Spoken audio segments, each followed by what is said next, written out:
Muli po ay nandito po tayo sa Barangay Malaya, Pililla, Rizal. Ako po ulit si Uragon Tinoy. At ngayon po ay meron po tayo nakikitang bahay dito at sisilipin po natin kung sino po ang nakatira dito at aabutan po natin ng tulong. Hiningi ko rin po ang inyong suporta po sa akin pong channel. Please like, subscribe, and click notification bell po para po mas mapalawak po ang ating pagtulong. At maraming salamat din po sa akin pong anonymous sponsor na napakalaki na po ng naitulong niya po sa channel ko, pero patuloy pa rin po siyang sumusuporta para magabot po sa mga nangangailangan po. At ganoon din po sa akin pong mga kaibigan sa YouTube. Maraming salamat po sa inyo pong suporta.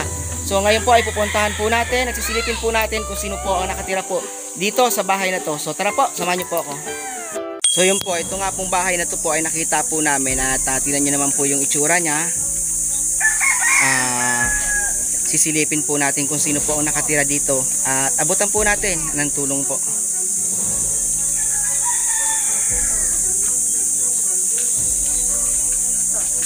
Apo. Anay.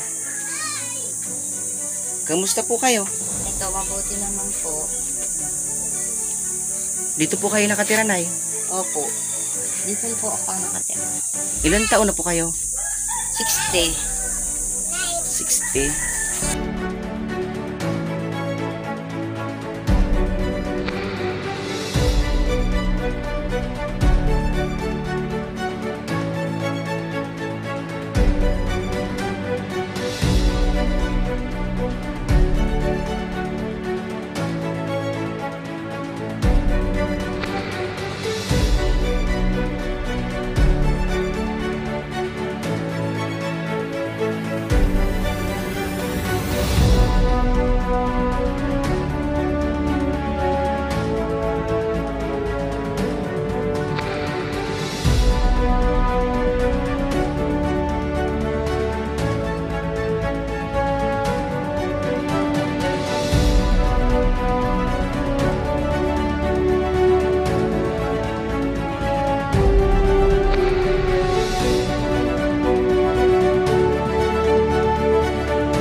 Ano pong kinabubuhay nyo dito, Nay?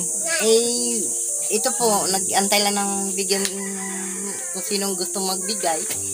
Kami po'y kami po'y walang hanap buhay. Kung sinong gustong magbigay sa amin, yun, nakakaano kami. Ang mister nyo po? Wala po, nasa baba siya. Naghahanap ng kabubuhay namin. Ilang taon na po yung mister nyo po? Ano na po siya? 69. 69 na po siya. May edad na rin, senior na rin. Ilang taon na po kayo, Nay? 60 po. 60. Ano pong pangalan nyo po? Ako po ay si Rosalinda Miranda. Ang mister ko ay Nelson Miranda. Ilang taon na po kayo naninirahan po dito sa lugar na to? Tagal na po. Mga nasa 42. Ganun. Ito po'y, kami po'y, minsan meron, minsan din wala. So ito po yung lugar po nila dito. Ito po yung kanila pong bahay. At ito po yung kanila pong lutuan. Ano niluluto nyo, Nay? Ay, sinaing. Sinaing na, kanin na. Tanghali na, no? Tanghali na Opo. Bali, dalawa na lang din po kayo sa buhay. Opo, dalawa na lang po kami. Kasi may mga asawa na rin yung anak. Ganun talaga, kapag nagkapamilya na yung mga anak, lumalayo na rin, ano? Opo. Sanayan na lang natin yung sarili natin na tayo na lang talaga yung mabubuhay ulit, ano? Talagang darating ang panahon na mag-asawa na lang matitira. Oo.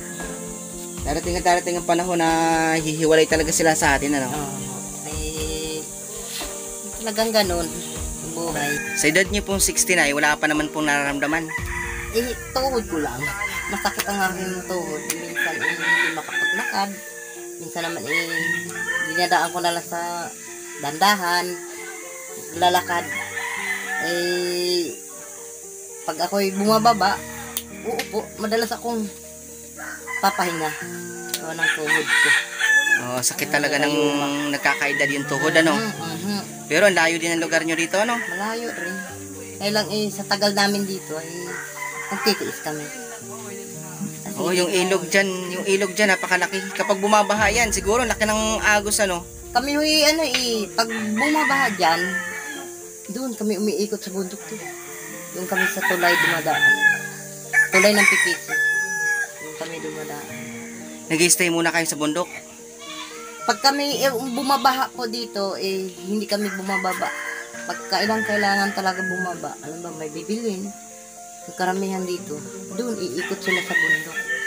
Doon dumadaan sa bundok? Doon sa bundok, doon sila dumadaan. Kasi walang tubig, ano? Kaya lang, yung tubig dyan, may baha siya, pero hindi katulad ng doon sa sentro, talagang malakas. Hindi makakadaan kahit na silo doon. Balita ko nga po meron daw pong inagos na bahay dyan dati. Opo, mayroon. Doon sa kabilang, 2 bahay. Namatay daw yung mayroon. yata. Hindi, yung mag-ama ho, yung doon, 1 taon. Tsaka yung mag-ama, natangay sila ng tubig. Mahirap din po kasi dito sa lugar nyo, ang layo po. Oh, layo nga Kapag po kayo namimili sa baba, maramihan na po yung binibili nyo. Conforme lang po sa pera. Kapag meron pong pera, no? Pera po, yan, binibili na. Ang importante po yung mga asin, yung halimbawa, gagamitin sa bahay, yun lang, importante. Pero pag walang pera, tahimik dito sa bahay. Yung pangmadalasan lang talagang ginagamit, pangangailangan na, no? Kasi meron lang kayong asin, betchen, daming gulay na, no? Oo, tama po yun. Sabawan lang, importante bigas. Minsan po, walang bigas, may ulam. Pag may ulam, walang bigas. Ganun po sa dito, sa amin, sa bundok. Oo nga. Kaya lang talagang nagtitiis lang. Tsaga-tsaga lang sa buhay, ano? Importante naman sa buhay, kahit wala tayong pera, ang importante masaya. Opo. Masaya at walang problema. Walang gulo. Walang sakit. Walang problema. Importante sa buhay, nag-i-enjoy din tayo. Ano man ang status ng buhay natin, kailangan importante, nag-i-enjoy tayo, ano? Opo. So ngayon ay, meron po kami dala, Nay. Tirador ng kanin lamig. Pasok! Aba, thank you. Opo. Salamat po. Opo, ito po, meron po kami. Pasensya nyo na po yan. Sige. Marami po salamat sa inyo. Opo. So yun po, napuntahan po natin dito si Nanay, ano po ulit? Rosalinda. Si Nanay Rosalinda po dito po sa Sitio Bukatot, Barangay Malaya. So ito po yung kanila pong tahanan. At ayan po.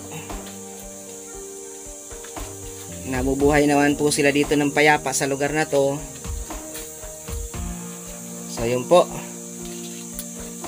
Nay, maraming salamat po sa pagtanggap, ano? Salamat po sa dala nyo. Opo. Salamat din sa Panginoon.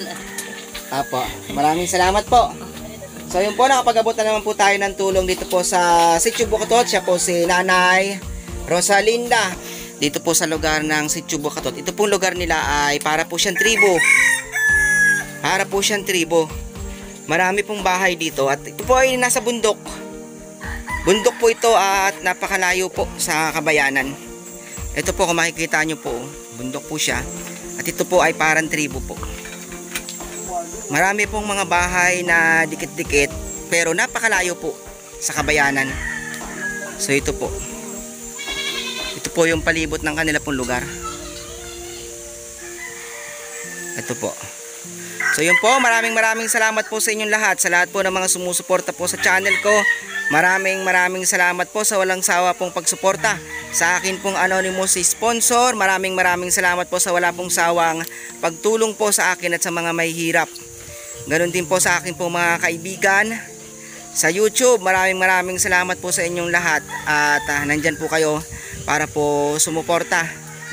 Sa mga bago lang po sa channel ko, please like, subscribe and click notification bell po para po mas mapalawak pa po natin ang ating pong pagtulong sa kapwa. So yun po, maraming salamat po sa inyong lahat. Ingat po kayo palagi. God bless po.